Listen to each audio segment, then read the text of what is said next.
Please, I can't take care of her," the woman whispered, her voice breaking like fragile glass. The cold night air carried her trembling words as she stood on the dimly lit street, clutching a small bundle wrapped in a faded pink blanket.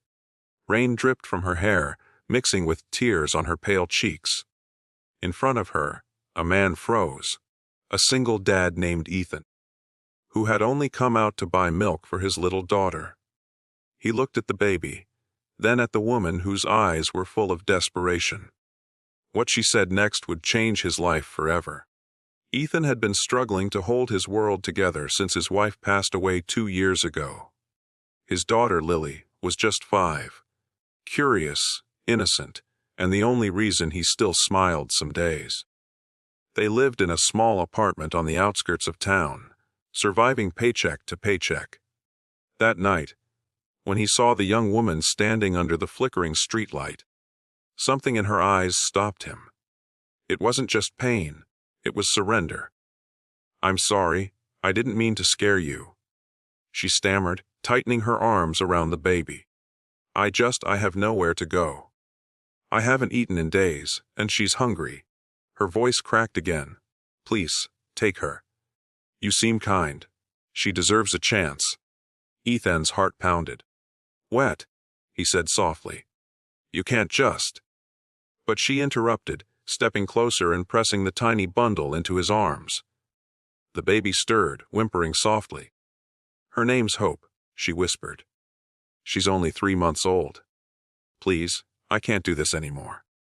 And before Ethan could stop her, the woman turned and ran, her footsteps fading into the darkness, swallowed by the sound of rain and traffic. Ethan stood frozen, holding the baby as Lily tugged at his sleeve. "Daddy, is she okay?" He looked down at his daughter, then at the baby now nestled against his chest. I don't know, sweetheart." That night, he brought the baby home. He laid her on the couch, wrapping her in a warm towel, while Lily sat beside him, wide-eyed with curiosity. The baby's tiny fingers curled around his thumb, and something in that small, fragile touch tore open a part of his heart he thought was long closed. For days, Ethan tried to find the woman. He asked around the nearby shelters, checked with the police, but no one had seen her. Each passing day, hope grew stronger, and so did Ethan's attachment to her. He hadn't planned for another child, but every time Hope smiled, it reminded him of second chances. Weeks passed. Ethan's routine changed. Morning bottles, late, night cries, balancing 2 children while working long shifts at the mechanic shop. It wasn't easy. Some nights, exhaustion hit him so hard he could barely stand. But when he'd look at Lily giggling as she helped him feed Hope, he realized something. Love wasn't about being ready. It was about showing up, even when you weren't. Then one cold evening, as Ethan closed the shop, a figure appeared outside the gate. Thin, trembling, wearing a torn coat. It was her. The woman who had left Hope behind.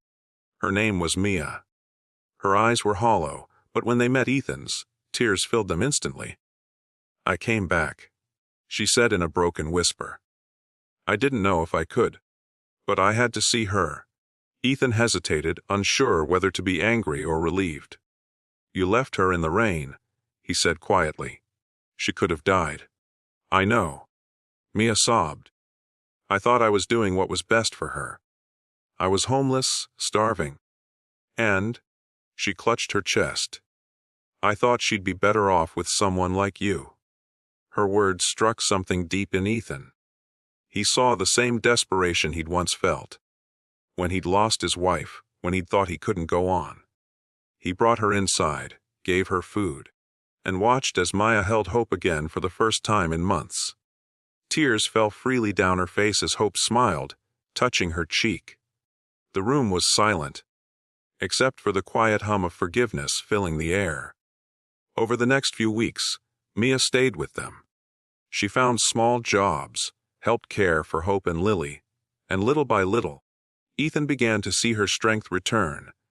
What had once been a fragile, broken soul was now a mother learning to rebuild her life piece by piece. But one evening, Ethan came home to find a note on the kitchen table. "Thank you for everything. You gave me back my strength, and my daughter. I have to do this on my own now for her. Please tell Hope that her mother loves her always." See, Ethan's eyes filled with tears. He stepped outside, the wind brushing against his face, and whispered, "You already did, Mia. You already showed her." Months later, Hope took her first steps. And though Mia wasn't there, Ethan felt her presence in every laugh, every small victory. Years passed, and Hope grew up surrounded by love. One summer afternoon, when Hope was old enough to understand, Ethan told her the truth. About her mother, about that rainy night. Hope listened quietly, then smiled and said, "She gave me to you, Daddy, so we could both be saved." Ethan's heart ached, but it was the sweetest ache of all. Because in that moment, he realized the story wasn't about what they'd lost. It was about what they'd found. Family, forgiveness, hope. And somewhere out there, a woman named Mia watched from a distance, tears in her eyes, whispering to the wind, "Thank you for taking care of her. Thank you for saving us both." The world can be cruel, but love has a way of finding its way back home.